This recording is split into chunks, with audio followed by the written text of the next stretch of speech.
Comme ça, on pourra Euh, poster un petit peu toute la vidéo et toutes les questions. Ensuite, on avait une question sur apprendre à attacher à distance. Enfin, apprendre le shibari à distance. Non, non, c'est très compliqué d'apprendre à distance. Effectivement, on retrouve de plus en plus de tutoriels en ligne sur Internet. Mais il faut savoir que les tutos, ce sont des supports de cours uniquement. Il faut vraiment prendre des cours en live, il faut pouvoir tester les tensions et les faire corriger par un professeur pour apprendre le shibari. On ne pourra jamais attacher correctement en regardant uniquement des tutos. Donc non, malheureusement, apprendre à distance, ce n'est pas possible. À la rigueur, en self, encore une fois, comme on le disait, vu qu'on s'attache soi-même, on peut connaître les tensions, encore que l'idéal, Mm. c'est vraiment de prendre des cours avec un professionnel, avec un professeur qui pourra vous corriger. Et du coup, ça vaut même pour les tutos de l'école des cordes. Support de cours. Donc vous venez en cours et grâce au tuto, vous vous rappelez un petit peu de tous les passages et de toutes ces choses-là. Mais c'est en aucun cas une manière d'apprendre le shibari. Alors, j'ai commandé mes premières cordes pour commencer d'abord sur moi en premier, et d'une part parce que je ne trouve pas de partenaire à côté de chez moi. Oui, c'est effectivement une des difficultés principales des personnes qui veulent démarrer le shibari, c'est de pas forcément avoir de partenaire. Là-dessus, j'ai pas vraiment de solution à part d'essayer d'en D'en rencontrer. trouver, d'en chercher. Ça peut être dans des lieux dédiés, donc il y a suffisamment d'associations maintenant un petit peu partout en France. Il doit y en avoir au moins une par région, voire deux. Ça peut être aussi dans un milieu plus BDSM ou plus fétiche, et tout simplement dans la vie réelle. Il est temps aussi voilà, que le shibari continue de se démocratiser et ne soit pas un sujet tabou. Normalement, il faut en parler assez simplement. Je pense que ça ne doit pas être trop compliqué de trouver des partenaires. Il faut faire des photos aussi de ce qu'on fait ou montrer des photos. Ça peut aider parfois à trouver des gens avec qui pratiquer. Et que j'ai du mal avec du monde lors des cours collectifs. Du coup, il faut venir en cours privé, éventuellement. Après, les cours collectifs, ça d'intéressant que du coup, il y a aussi une certaine dynamique. C'est toujours intéressant pour l'échange de pratiques. Discuter avec d'autres pratiquants, les difficultés qu'ils peuvent rencontrer, comment le shibari se met en place dans leur vie. Donc certes, il n'y a peut-être pas la même intimité, et encore que ça dépend, je pense, du cours et de la structure d'accueil. Mais voilà, du coup, en tout cas à l'école des cordes, il y a une offre de cours privés et de cours collectifs, donc Mm. normalement, tout le monde y trouve son bonheur. Ouais. Euh, Quelle est la fréquence pour appliquer la wax sur les cordes? Il n'y a Euh, pas vraiment de fréquence, ça va dépendre un petit peu de l'utilisation que tu fais de tes cordes. Plus on les utilise, plus on aura tendance à les waxer. Maintenant, les waxer, nous de notre côté, on le fait quasiment jamais, on le fait pas en hmm. fait. On laisse les cordes se faire sur la peau des modèles et en fonction de la pratique qu'on a. Je dirais qu'il faut pas trop les waxer, ça a quand même tendance à alourdir les cordes, à les rendre glissantes aussi. Donc les waxer une fois toutes les... Après ça va dépendre aussi du type d'utilisation, si c'est du sol, de la suspension et autres, mais vraiment pas très souvent quoi. Vraiment quand elles sont quand elles deviennent vraiment sèches. Et dans l'idéal, il faudrait pas le faire plus de une ou deux fois. Deux. Enfin, c'est un peu compliqué pour répondre à cette question. Pas très souvent, vraiment pas très souvent. Ouais, vaut mieux quand même prioriser une texture peut-être un petit peu plus brute que trop grasse. Du coup, la question sur les cordes, sur les composants de la corde qui essayent de se faire la malle, là c'est un peu difficile. Je sais pas les cordes en fait, quelle qualité, où est-ce qu'elles ont été achetées. À la limite, peut-être nous faire un MP avec une photo. Ça sera peut-être plus simple pour y répondre. Euh, Vous ouvrez Quand quand? est-ce qu'on ouvre? Merci Carole pour cette question piège. On est en train de voir un petit peu là justement on aurait aimé peut-être rouvrir plus tôt, c'est ce qu'on avait espéré. Maintenant effectivement c'est vrai qu'avec les consignes sanitaires, les gestes barrières, on est en train de voir qu'est-ce qu'on peut proposer et comment. On va rouvrir, ça c'est sûr. Euh, Principalement, oui, il y aura la même offre de cours, des cours privés. On va avoir, voilà, on va rouvrir les cours. On aura beaucoup moins de personnes, enfin la Hmm. moitié moins de personnes par cours en fait, pour avoir vraiment une bonne distance de sécurité et pour garder les gestes barrières malgré l'apprentissage. Donc Hmm. là, on va rouvrir incessamment dès que le déconfinement aura lieu et sera bien acté. J'arrive pas à lire d'ici. Des adresses de gens bien à donner pour des cours sur Paris. Bah, l'école des cordes, il y a nous. Après, voilà, faut que le style et l'approche plaisent. Il y a plein d'autres structures hein, sur Paris. On va pas faire semblant qu'on est les seuls. Du coup, bah voilà, je vous invite à regarder un petit peu tous les sites web et à googliser tout ça. Mais voilà, je dirais l'école des cordes pour sûr. Ouais. Et c'est nous qui enseignons à l'école des Oui, et cordes. du coup, c'est nous qui enseignons, Alex principalement, et moi quand je suis là, et puis voilà, sur des cours collectifs et cours privés, encore une fois.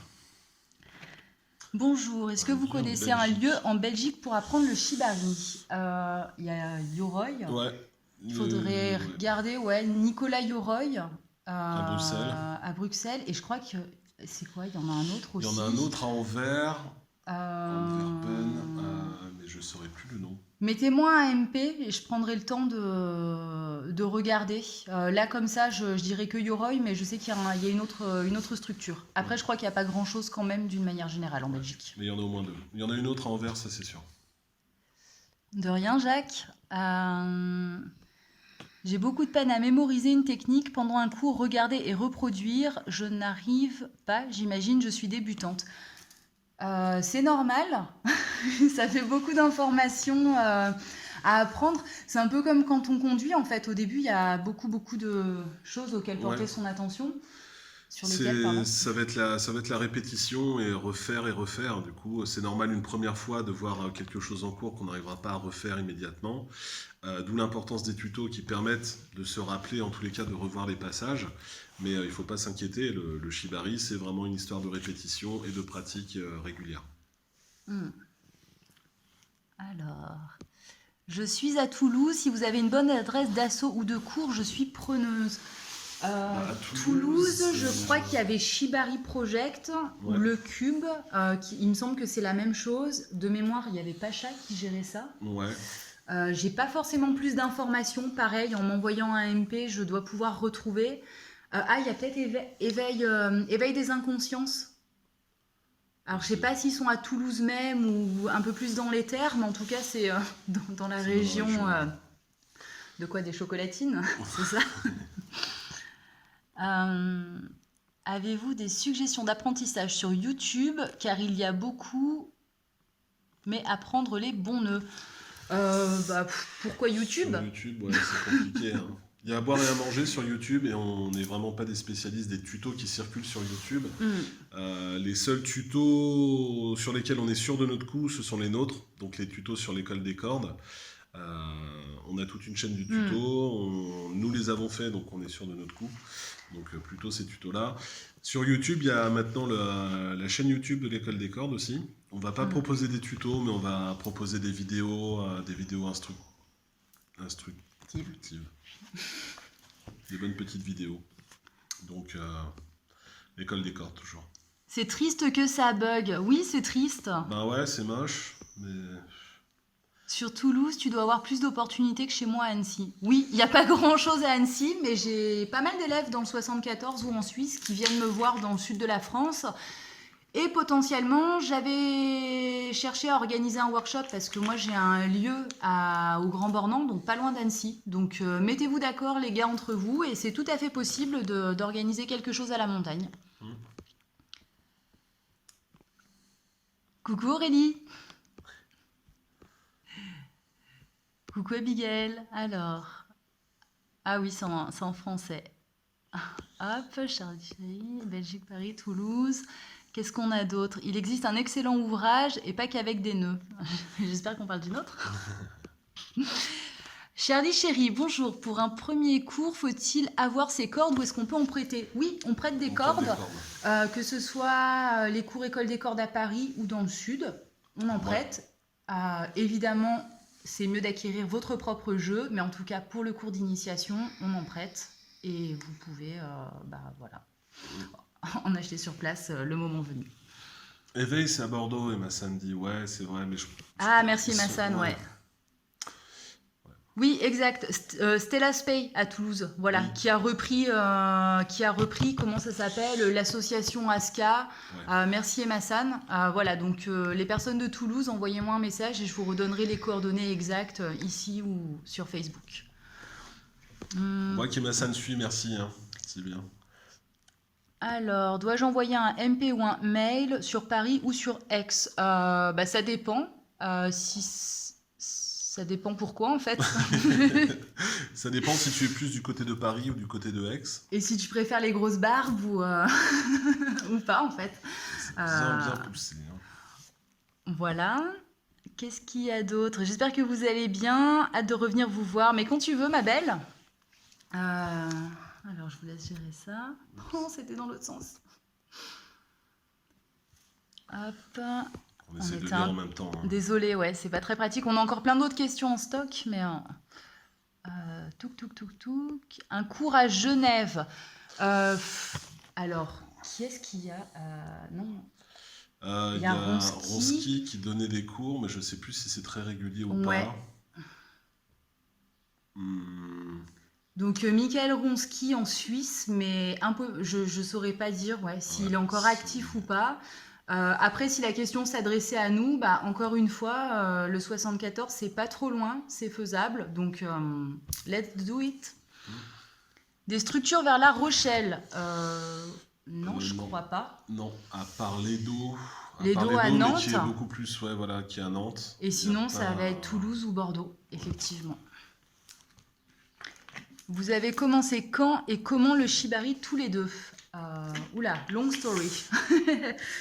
Qui veut commencer? Allez-y.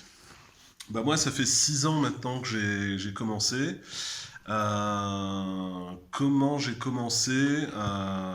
J'ai commencé parce que j'avais un peu plus de temps. Je me suis séparé d'une personne et du coup, j'avais un peu plus de temps pour moi. C'était quelque chose que j'avais envie de faire depuis un long moment parce que je suis fan du Japon. Et j'ai commencé un peu comme tout le monde. J'ai poussé la porte d'un workshop et le virus m'a pris. C'est devenu une vraie passion et de fil en aiguille, en travaillant, en continuant un petit peu mon apprentissage, j'ai fini par devenir prof. Moi, la version courte, longue, il faut vraiment que je mette ça au point.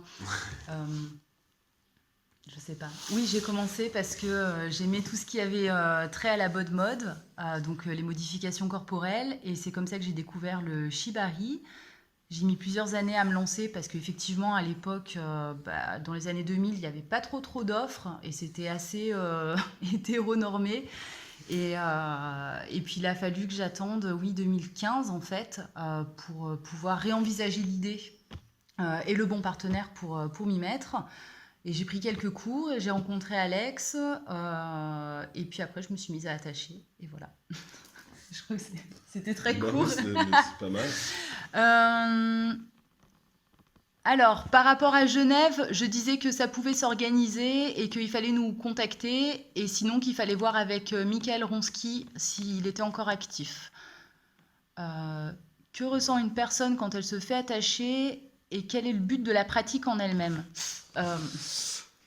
Ça dépend un petit peu de la personne. Hein. Ça Oui. dépend un petit peu de la personne et de son envie et de ses attentes.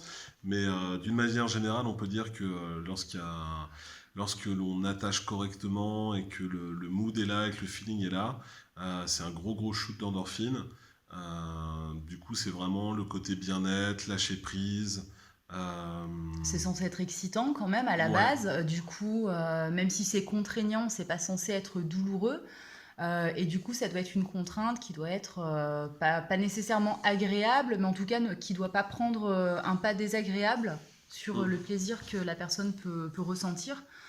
Après, ça dépend vraiment du type de jeu qu'elle va chercher à avoir, parce que tous les attacheurs n'attachent pas pareil. Et puis le but de la pratique, traditionnellement, ça vient du Japon, donc il y a quand même une forte notion de contrainte, d'érotisme et de BDSM. Maintenant, en Europe et d'une manière un peu plus contemporaine, ça dépend. Il y a des personnes qui vont avoir un shibari pas du tout sexualisé, des personnes qui vont avoir un shibari très très BDSM, d'autres pour qui ça va être simplement esthétique ou artistique. Donc là encore, c'est bien, il en faut pour tout le monde. Il faut juste prendre son temps et bien se mettre d'accord sur ce qu'on cherche et à qui on va le demander. Flûte. Est-ce qu'on propose des démonstrations de shibari seulement pour le plaisir des yeux? Enfin, je pense, j'ai pas lu la suite, mais ça doit être ça. Pour le plaisir des yeux et non pour apprendre. Alors, On fait plus trop de performances ces derniers temps. On nous en sache. demande Ouais. moins et surtout il y en a un petit peu moins sur Paris en tous les cas. Ouais, puis d'une manière générale, c'était pas forcément. Les performances, c'est jamais non plus super représentatif, je trouve, de ce qu'on peut faire. Parce que c'est souvent dans des lieux publics, du coup on ne sait pas forcément qui va assister à la performance. Donc en tout cas moi je trouve, pour moi, ça m'oblige toujours à avoir un certain cadre Bien vous censurer. et voilà, qui peut censurer, et même pour la personne qui se fait attacher. On a fait des choses plus privées avec Alex, qu'on n'a pas forcément officialisé sur l'école des cordes. C'était un petit peu en pourparlers justement pour cette année, d'organiser un petit peu des salons Ouais. avec des démonstrations non censurées et du coup en petit comité. Je vous laisse en dire plus peut-être. Ouais, c'était l'idée justement, vu que les perfs en public, on est toujours un petit peu cadré, un petit peu tributaire en fait de l'ambiance de la soirée, de l'ambiance de l'endroit en fait où on va faire nos démos. Et par rapport à ce que nous on fait, par rapport à notre style, c'est toujours un petit peu limitant.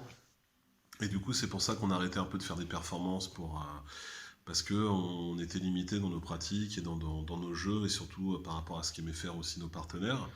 Du coup, on a en projet de faire des sessions privées, semi-privées, avec un petit comité juste pour le plaisir des yeux et vraiment dans notre style et vraiment aller enfin, attacher comme on aime attacher.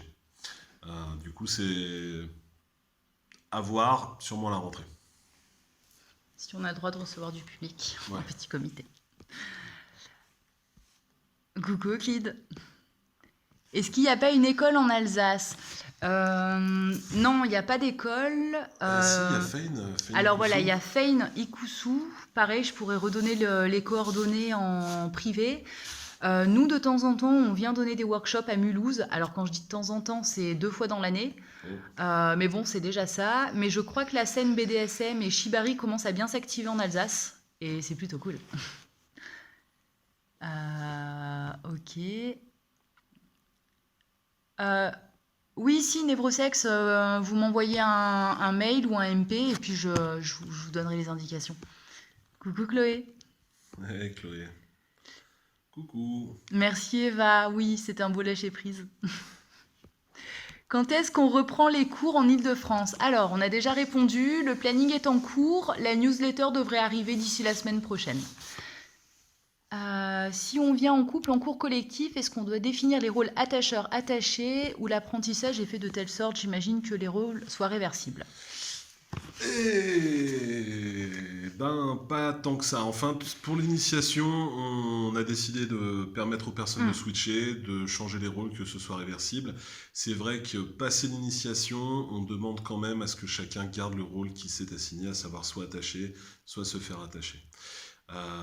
Tout simplement pour des raisons de pédagogie, c'est que plus on avance dans la pratique, plus on apprend des choses compliquées, complexes, et plus on a besoin de les répéter. Et le fait de changer de rôle, ça permet de moins répéter et du coup d'avoir une pratique qui est un petit peu plus limitée par la suite et de moins retenir les passages. En fait, c'est comme tout, c'est une mémoire musculaire pour l'attacheur, donc il va vraiment falloir en fait pratiquer plusieurs fois chaque exercice pour que ça rentre, on va dire. Mais pareil pour la personne attachée. C'est un véritable apprentissage en fait d'appréhender la contrainte des cordes, les positions. C'est souvent des positions qui sont pas naturelles, qui sont au plus on avance en niveau technique. On va vraiment travailler sur de la cambrure, des torsions. Du coup, voilà, changer d'un exercice sur l'autre, c'est pas le meilleur pour apprendre et Et si je vais plus loin, en termes de posture psychologique, à un moment, quand on prend le contrôle, c'est pas pour le lâcher 5 minutes après sur l'exercice. En général, du coup, on Ouais, perd en concentration et on perd aussi en posture mentale. ouais. Voilà, là, c'est Au vraiment niveau du positionnement et d'échange de si pouvoir. je veux pousser les choses. Ouais. De rien, Lula. Alors, 10 personnes. J'ai pas tout entendu, mais j'aime l'idée des salons, vivement la rentrée. Peut-être qu'on t'attachera en salon. Ouais. On m'a parlé de nœud western. Je ne veux pas faire. Oh là là, ça coupe. De nœud western. Bondage américain, le western, je ne sais pas. On n'est Je- pas des geeks ouais. que du nœud. Et on n'aime pas trop le bondage américain. C'est un bondage qui est assez décoratif. Les On corps sont pratique pas, pas ouais. très très belles. Du coup, voilà. Bah non, mais. Quoi, c'est vrai? D'accord. Bah, c'est moche, quoi. Enfin, pardon, je trouve ça moche. Et l'approche voilà, voilà, fait pas écho en moi, donc voilà, j'en parlerai pas plus en détail. Merci pour ce live. Bah, de rien, merci, c'est gentil. Ouais. C'est une Encore première. des gros bugs, flûte. Ouais, ça coupe un petit peu, on dirait. Mais... Bah oui, parce que l'école des corps de Sud, c'est dans un hameau paumé au milieu de la campagne, et du coup, ça bug. Je suis fan du Japon et du shibari, mais en Europe, comment savoir si l'enseignement est juste? Il commence à y avoir une grande culture de l'apprentissage Oui. du shibari en Europe. Ça fait quand même pas mal d'années que beaucoup de gens ont été très très bien formés, se sont formés au Japon. On a fait venir beaucoup de Japonais en Europe aussi pour apprendre les bases du shibari. Alors évidemment, ça donne aussi de plus en plus de personnes qui l'apprennent. Je pense qu'il faut se renseigner tout simplement sur le type d'enseignant. Qui a été le professeur de tel enseignant? Est-ce qu'il a été au Japon? Même si c'est pas une obligation d'avoir été au Japon pour bien apprendre le shibari. Mais en tous les cas, normalement, il y a assez d'informations et assez de personnes sérieuses qui enseignent depuis des années pour avoir de bonnes bases et avoir de bonnes références.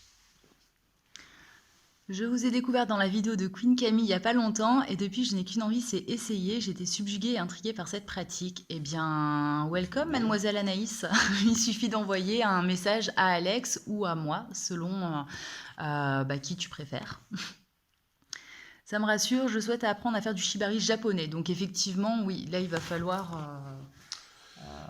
cibler les écoles qui proposent une approche plus traditionnelle. Donc l'école des cordes, par exemple. Et puis voilà. Ouais. Avant de commencer le shibari, il faut savoir qu'il y a plusieurs styles en shibari. Il y a des choses plus artistiques, des styles différents. Donc il faut bien se renseigner, essayer éventuellement différents styles, pour après essayer de partir sur un style en particulier, de développer sa pratique. C'est toujours mieux d'apprendre un style en particulier que de papillonner sur différents styles. De rien. Alors, du coup, on va pouvoir reprendre un peu des questions. Par où? Là, il y en a une là. Oui, on est à Paris. À Paris et à Aix-en-Provence. À peu près. Ouais. Si vous appuyez sur le sticker, il y aura peut-être une question. Non, mais c'est bon. D'accord. Alors, c'était quoi ça? Pour apprendre les origines, le concept, la philosophie et la technique, eh bien voilà, c'est de venir en cours sur les origines du Kimbaku sur le site École des Cordes ou le site Calamity Steph. On a écrit quelques articles. Après, c'est des choses qu'on développe dans nos cours. Ouais, il y a quand même pas mal de ressources sur Internet maintenant pour en apprendre plus sur le shibari, donc sur nos sites, comme disait Stéphanie. Il y a un très bon site en anglais qui s'appelle Kimbaku Today. Il y a aussi différents autres sites qui parlent vraiment de la philosophie, des origines, d'où ça a pris naissance et comment ça s'est développé. Donc il faut regarder un petit peu. On a aussi les références sur nos sites, de ces sites en anglais, par contre. Oui, par contre, alors je sais pas quand c'est, mais je pense que c'est à la rentrée, il me semble de mémoire que ça devait être vers octobre. À l'atelier Simonet que Doc Valgère, je crois qu'il va faire venir Bergborg, qui est vraiment le spécialiste de l'histoire du shibari. Donc ça vaut vraiment le coup. Nous, on a eu le plaisir d'assister à ces conférences. Ça a été 3 jours de conférences. et c'était génial. Donc voilà, si vous êtes passionné par tout ce qui est philosophie et histoire du shibari, on vous recommande d'y aller. Alors, venir apprendre pour Paris, oui. L'ancienneté de la pratique est-il un gage de qualité dans le même style de shibari? L'ancienneté de la pratique est un gage de qualité. C'est une bonne question, C'est une Eva. bonne question. Oui et non. Oui et non. Il y a des personnes qui pratiquent le shibari depuis très très longtemps. Est-ce qu'ils sont experts pour autant? Pas forcément. Ça va plutôt dépendre de l'auto-formation, de l'évolution du style, Oui. du nombre de workshops qui ont été pris, de choses comme ça, je dirais quand même. Plus que la pratique. Une ancienneté dans la pratique, ça ne veut pas forcément être un gage de qualité. Il y a aussi toute la pédagogie, la notion de... Alors, c'était pas forcément sur l'enseignement, là. Ah, pardon. Mais oui, enfin voilà, la pédagogie, enfin voilà, on peut être jeune prof et plus pédagogue qu'un vieux briscard, on va dire. Après, pour moi, l'expertise, c'est pas forcément tant l'ancienneté que la capacité à se former, remettre en question.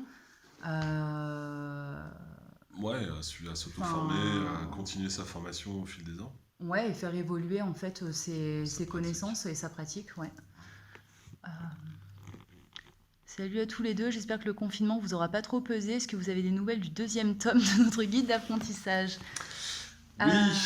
Oui, il va enfin sortir. Alors, il y a eu un gros délai à cause du confinement. Il devait être imprimé juste avant que le confinement ne se mette en place. Maintenant, on a une date de sortie officielle. J'ai fait le point avec les imprimeurs et l'éditeur surtout, et ça sera le 17 juin. C'est un petit peu long encore, il va falloir encore patienter un mois. Oui, désolé. Mais bon. Merci pour votre patience. Ouais. On est tout aussi impatient de l'avoir entre les mains. Mademoiselle Anaïs, peut-on venir avec une amie qui souhaite essayer également? Mais oui, tout à fait. On en parle en MP, que ce soit en cours ou en session privée. Merci pour votre live, de rien. C'est un plaisir. Qu'est-ce qui vous a orienté vers le style d'Akira Naka? Moi, c'était vraiment le côté l'esthétique traditionnelle japonaise qui m'a vraiment attiré dans ce style. Par la suite, quand j'ai commencé à pratiquer un peu plus en détail, ça a été le côté très technique, très pointu et en même temps très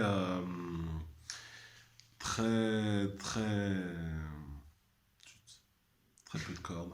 Minimaliste? Voilà, très minimaliste de la pratique. Donc le style d'Akira Naka, c'est vraiment la contrainte, c'est vraiment une contrainte très forte, très dure. C'est des cordes très minimalistes, c'est une esthétique très, très particulière, et moi c'est vraiment ça qui m'a donné envie de continuer. Je trouve les positions, les formes de corps extrêmement, extrêmement belles, et d'aller chercher les émotions de la personne qu'on attache. Je dirais un peu dans la même lignée qu'Alex, ça s'est fait en plusieurs étapes, puisqu'en fait j'ai commencé à pratiquer ce style sans forcément le connaître. Je me suis juste rendu compte qu'à chaque fois qu'il y avait des petits nœuds et des petits passages complexes, en fait j'avais envie de pleurer, j'y comprenais rien. Et qu'à chaque fois que c'était simplifié, plus minimaliste, c'était, ça faisait écho en moi. Et pareil en photo, dans ce que je pouvais voir, c'était vraiment le style très épuré avec des contraintes très très marquées et une vraie souffrance aussi sur les émotions, les expressions des personnes attachées. Et c'était vraiment ça en fait qui faisait écho en moi. Et puis après du coup dans la pratique, j'aime ce style parce qu'il est très pointu et que j'aime me challenger.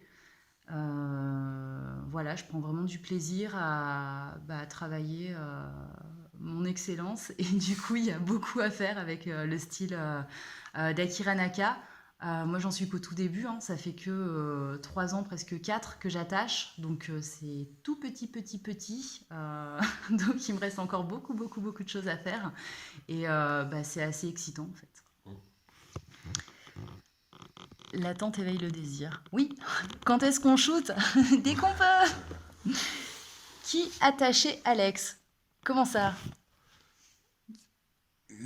Vous pouvez reformuler la question s'il vous plaît?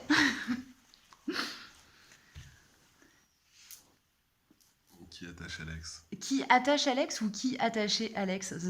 La réponse va être différente. En attendant, on peut peut-être voir une autre question qui nous a été posée. Qu'est-ce qu'on conseille à ceux qui veulent se lancer? Autant pour les attacheurs que pour les attachés, de faire le point sur pourquoi ils ont envie de pratiquer. Parce qu'on peut se retrouver vite embarqué en fait dans quelque chose et pas avoir anticipé cette réflexion.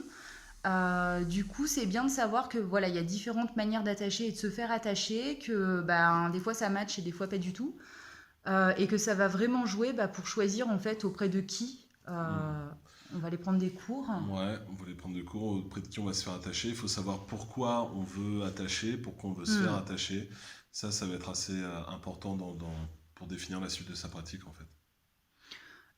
Et après, du coup, plus concrètement, de prendre des cours, hein, si la question concernait un apprentissage. Encore une fois, on trouve beaucoup de tutos, que ce soit sur YouTube ou que ce soit sur des chaînes comme l'École des cordes ou d'autres écoles, même les livres, c'est pas suffisant. C'est vraiment un support de cours, ça peut permettre de se renseigner sur la pratique, mais par contre, on n'apprend pas dans un livre et on n'apprend pas en vidéo. Il faut vraiment qu'un professeur corrige les tensions des cordes et explique toutes les notions anatomiques et techniques du shibari. J'ai beaucoup aimé, lorsque vous parliez de l'aspect émotionnel, avez-vous déjà eu des réactions extrêmes en séance, des personnes qui ont très mal géré les émotions? Alors... Des personnes qui géraient très mal des émotions, non, moi Est-ce ça qu'on m'est peut jamais... dire qu'on gère mal une émotion déjà? Ouais. Enfin, c'est plus ça, il y a des émotions qui arrivent. Il y a des émotions qui peuvent être fortes, qui peuvent être expressives aussi, mais on gère... Hein, on gère C'est mal. là que ça se passe. Je sais, ouais, non mais je réfléchis un peu dans ma tête. Non, moi j'ai jamais eu de mauvaises expériences au niveau émotionnel. Je pense que c'est parce qu'on définit bien le cadre avant, qu'on définit bien la pratique, les personnes qui viennent nous voir savent pourquoi elles viennent nous voir, et le style qu'on pratique, donc il n'y a pas eu de mauvaises surprises et de mauvaises... En tous les cas, moi ça m'est pas arrivé. Non, après les émotions, il faut les accueillir, autant pour la personne qui les vit, une émotion, les émotions sont vos amies, qu'elles soient agréables ou pas à ressentir. Et du coup, le travail de l'attacheur, c'est aussi de créer cet espace dans lequel les émotions vont pouvoir arriver. Du coup, ça nécessite pas forcément de les gérer, mais simplement de les accueillir. Comme réaction, moi c'était pas extrême, mais j'ai quelqu'un qui a passé une séance de shibari complètement pété de rire dans les cordes. Et du coup, je me suis sentie assez seule à ce moment-là parce que je me disais, mais voilà, j'avais l'impression que mon échange de pouvoir marchait pas. Et en fait, c'était juste une réaction de stress et un petit peu d'euphorie. En fait, le moment était très excitant, assez bouleversant pour elle. Et du coup, sa réaction, en fait, ça a été le rire. Et comme elle m'a dit à la fin de la séance, effectivement, elle aurait pu me le dire avant. Mais bon, voilà. Et j'ai une personne aussi qui était très sensible au niveau de la peau, du coup qui avait beaucoup de frissons. Voilà, c'était assez extrême, mais enfin voilà, après quand on sait ou quand ça arrive, on accueille en fait, et puis on demande en fait qu'est-ce qui se passe, est-ce que tu veux en parler, est-ce qu'on continue, enfin voilà, c'est de la communication aussi.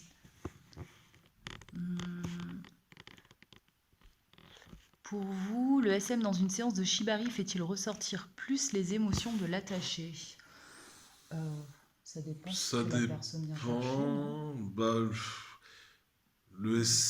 En fait, Non. pas tant. Moi, je dirais pas tant. Les cordes et le SM, ça se marie bien. Par contre, on est déjà tellement parti, il y a déjà tellement d'endorphines en fait quand on est dans des cordes, surtout le style qu'on pratique.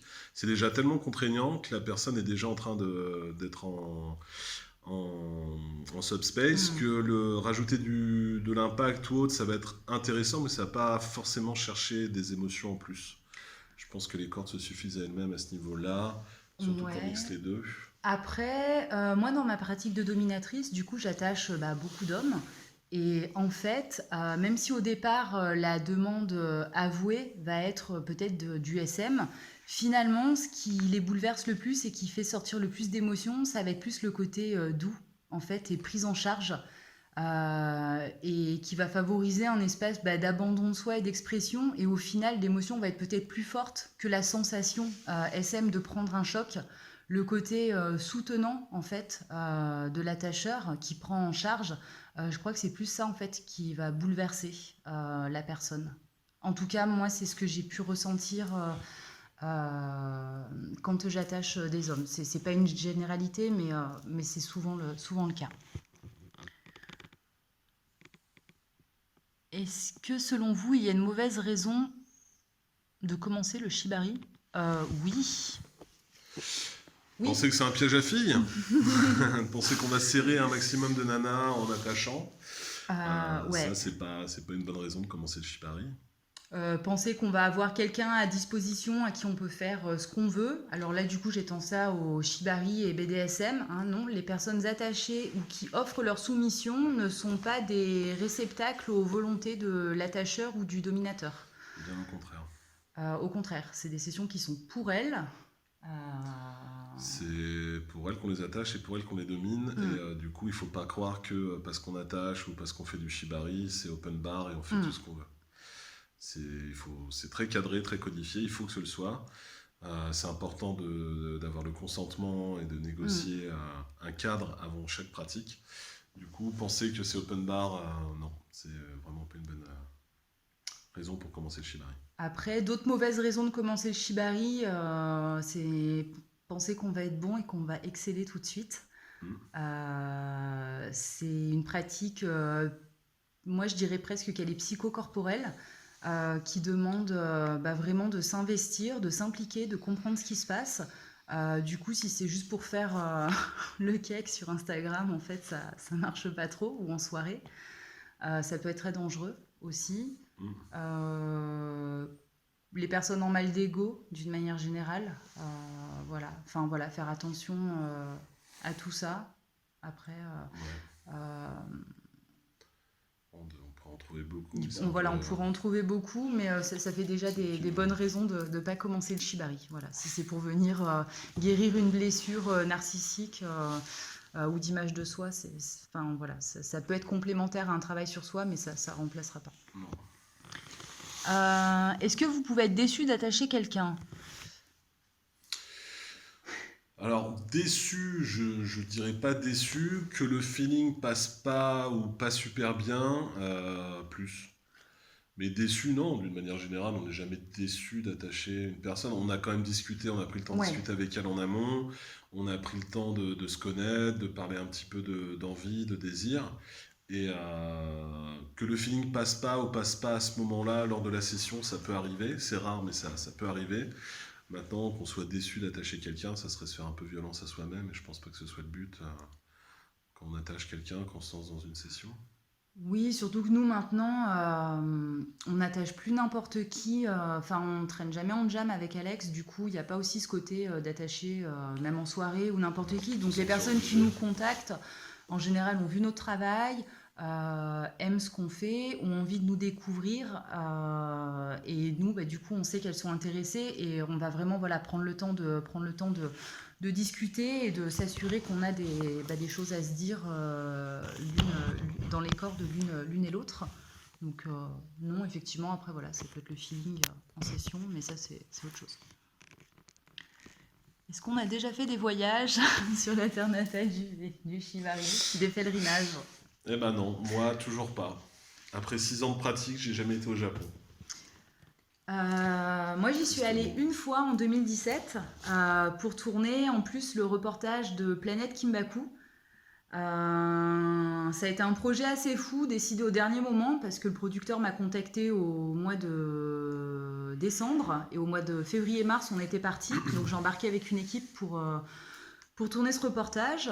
Donc ça a fait 10 jours sur le pays, c'était tout petit, mais c'était déjà bien parce que voilà, j'ai squatté chez Kinoko, qui est quand même un attacheur